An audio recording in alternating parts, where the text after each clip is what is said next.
Welcome to Nalla Narasimha Reddy Education Society's group of institutions integrated campus structural engineering reinforcement concrete unit 2.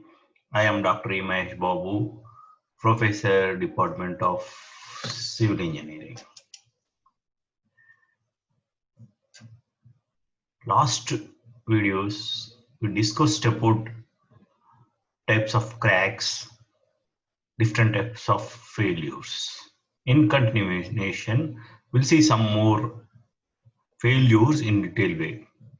Diagonal tense failure, that is diagonal tension failure.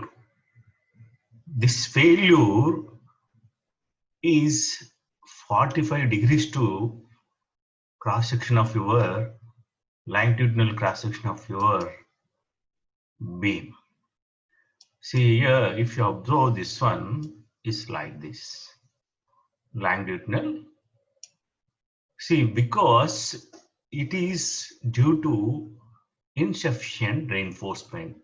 If you will not provide reinforcement, shear reinforcement, the failure will occur.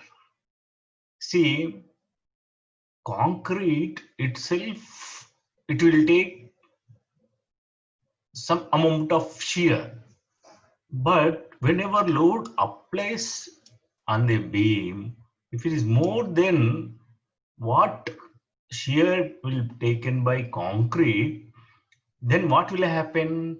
If you will not provide longitudinal reinforcement, that is a vertical stirrups, okay?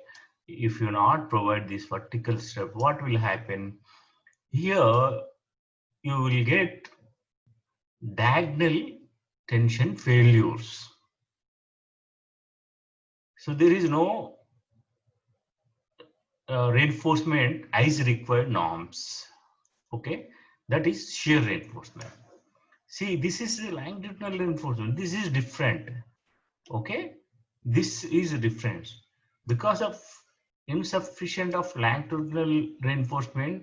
There are other types of cracks, but here diagonal tension failure is due to insufficient reinforcement.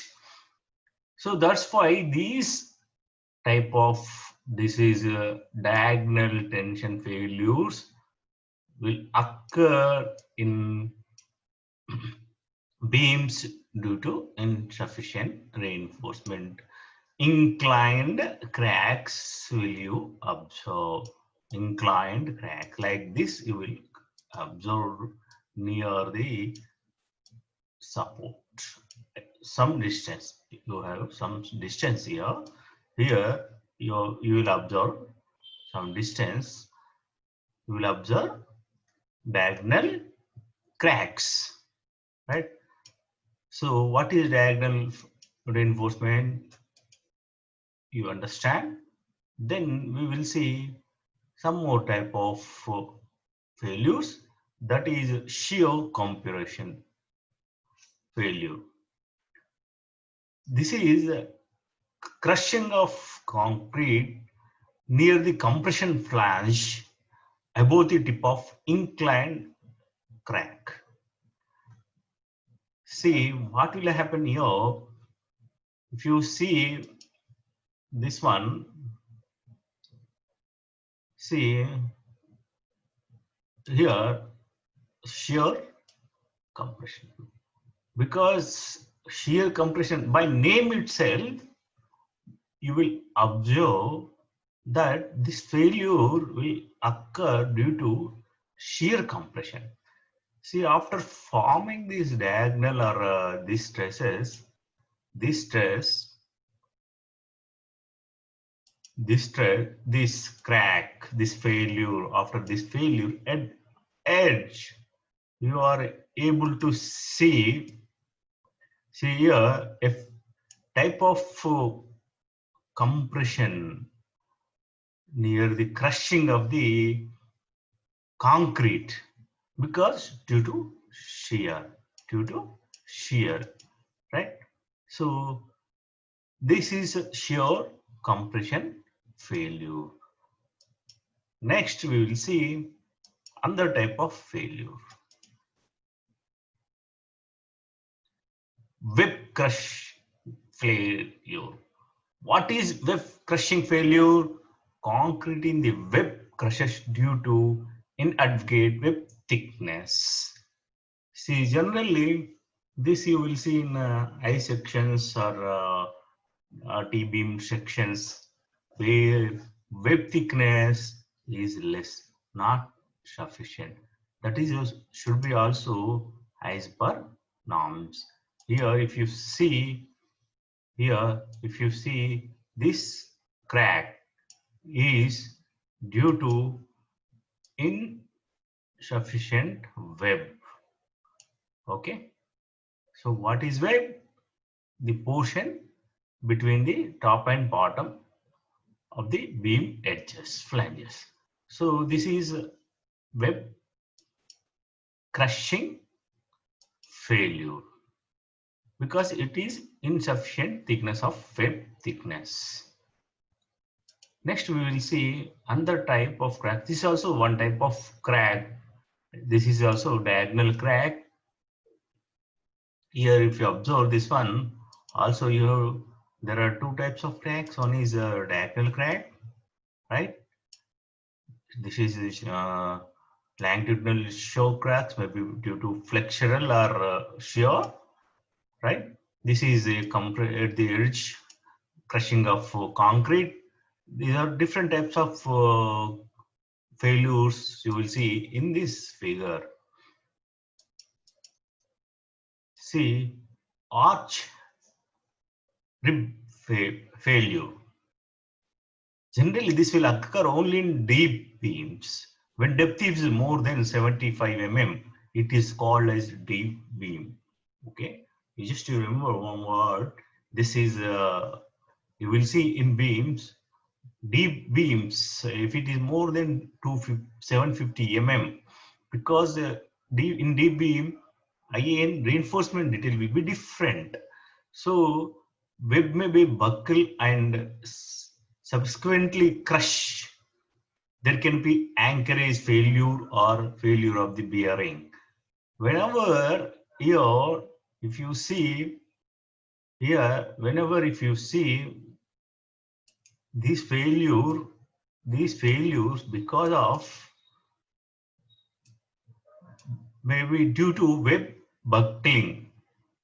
See, you have to provide actually if it is more than 750 mm, not only top and bottom reinforcement, beam section, okay, right?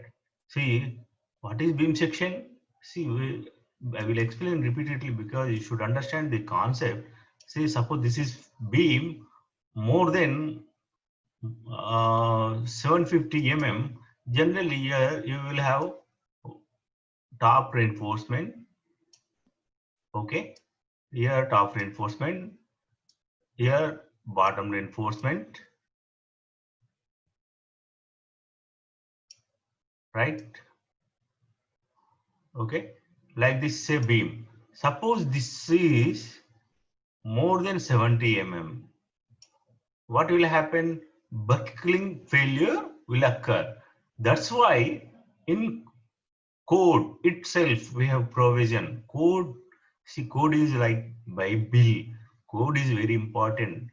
Whenever you are doing or studying concepts and doing problem, you should have a IS 456 with you. I repeatedly am telling you. See, you here if it is more than 70, 50, 75 mm, this you have to here mainly you have to provide other longitudinal reinforcement. Here, suppose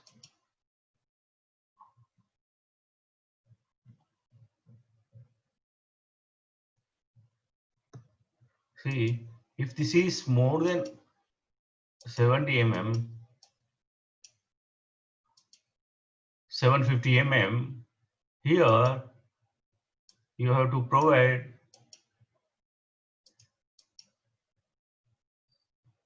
here you have to provide in middle, you have to provide here extra, that is 0.1% of the total reinforcement to avoid this buckling. So what is arch failure? I think you understand. Here the concept is very important. Whenever beam is more than 750 mm, then there is a, there you will see definitely failures due to buckling of the beam. Subsequently crush failure will occur, and there can be anchorage failure, because, and what is anchorage failure? If sufficient length of the bar is not sufficient, suppose connectivity of two bars is not sufficient as per not code provision, then you will see these type of failures. See, understand the concept is very important here. So buckling, due to buckling or grip failures occur. Next, design for shear is to avoid shear failure. Beam should fail in flexure and ultimate flexural strength. Design involves not only design of the stirrups, but also limiting coverage shear in compression, average shear compression, and providing advocate thickness of weft and sufficient development and length of the longitudinal bars. See, your design of shear is to avoid shear failure. Beam should fail in respect to flexure or ultimate flexural strength, because bending moment, bending strength. Flexural strength is due to bending.